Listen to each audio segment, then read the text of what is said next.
Grizzly peaks, जो आमतौर पर बिल्कुल शांत जंगल होता है, वहाँ आजकल दहशत का माहौल है। एक अजीब सा डर, एक घबराहट। ऐसा लगता है जैसे सबने किसी अनहोनी की आशंका में सांसें थाम ली हों। तो चलिए, आज इस मामले की तह तक चलते हैं और पता लगाते हैं कि आखिर ये माजरा है क्या। और कहानी की शुरुआत होती है एक चीख से। एक ऐसी चीख जो जंगल की खामोशी को चीर कर रख देती है। जंगल का कोई बाशिंदा है जो किसी चीज को देखकर बुरी तरह से डर गया है, और बस यहीं से हमारा ये पूरा रहस्य गहराना शुरू हो जाता है।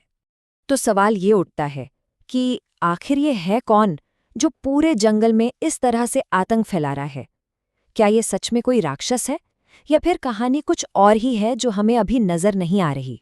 अच्छा, इस राक्षस की कहानी को समझने के लिए हमें थोड़ा पीछे जाना होगा।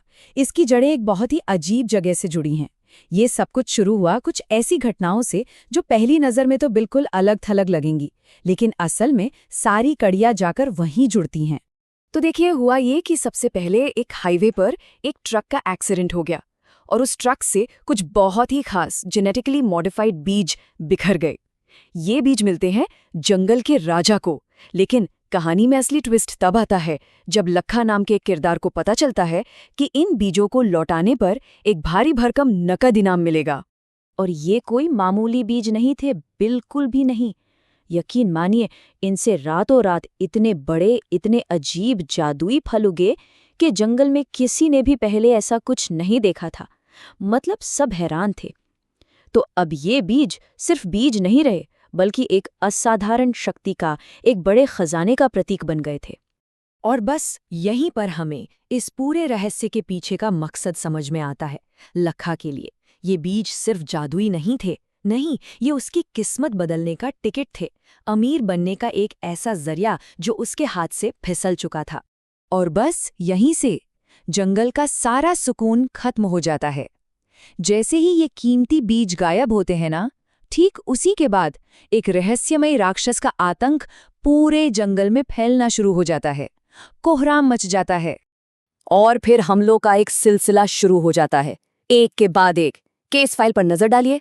चिंटू का घर पूरी तरह उजाड़ दिया गया। डब्ल्यू का शहद का पूरा भंडार चोरी हो गया। रेंचो का बगीचा रातों रात बर्बाद कर दिया गया। और मजे की बात तो ये है कि खुद लखा का छिपाकर रखा हुआ खाना भी चोरी हो गया। ये तो साफ था कि इन सभी वारदातों के पीछे किसी एक का ही हाथ है। अब देखिए, जब डर का माहौल बनता है तो सबसे पहले शक पैदा होता है ना? जंगल के निवासी भी आपस में ही एक दूसरे पर इल्जाम लगाने लगते हैं। और सबसे दिलचस्प बात क्या है, जब लखा का अपना खाना चोरी होता है तो वो खुद इसका इल्जाम भालुओं पर डाल देता है। मतलब वो जांच को एक तरह से भटकाने की कोशिश करता है। लेकिन कहानी में एक और नया मोड़ आता है। बहुत जल्द जंगल के निवासियों को ये एहसास हो जाता है कि वो सब एक ही अनजान खतरे का सामना कर रहे हैं, और तब वो एक दूसरे पर शक करने के बजाय एकजुट होने का फैसला करते हैं।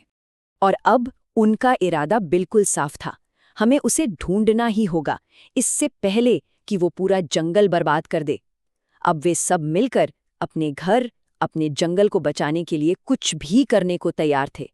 तो अब कहानी का रुख पूरी तरह से बदल जाता है। जंगल के निवासी अब सिर्फ विक्टिम नहीं हैं, नहीं, बल्कि अब वे शिकारी बन गए हैं, और वे मिलकर उस राक्षस को पकड़ने के लिए एक बहुत ही चालाकी भरी योजना तैयार करते हैं। और उनकी योजना भी क्या खूब थी, 2 हिस्सों में बटी हुई। स्टेप 1, भालुओं में से किसी एक को चारे के तौर पर इस्तेमाल करना ताकि राक्षस बाहर आए। स्टेप 2, जैसे ही वो बाहर आए, ऊपर से एक बड़ा सा पिंजरा गिराकर उसे पकड़ लेना।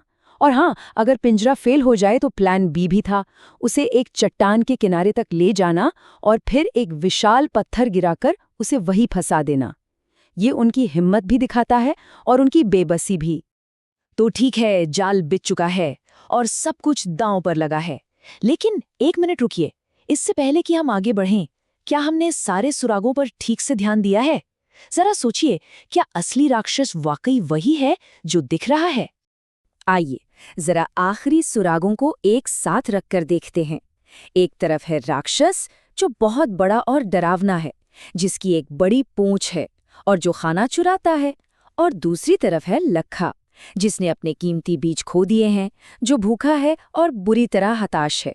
और हाँ, वो अपने साथ हमेशा एक बड़ी बोरी लेकर चलता है। क्या ये बोरी ही वो पूंछ हो सकती है? ये महज एक इत्तेफाक तो नहीं हो सकता है ना?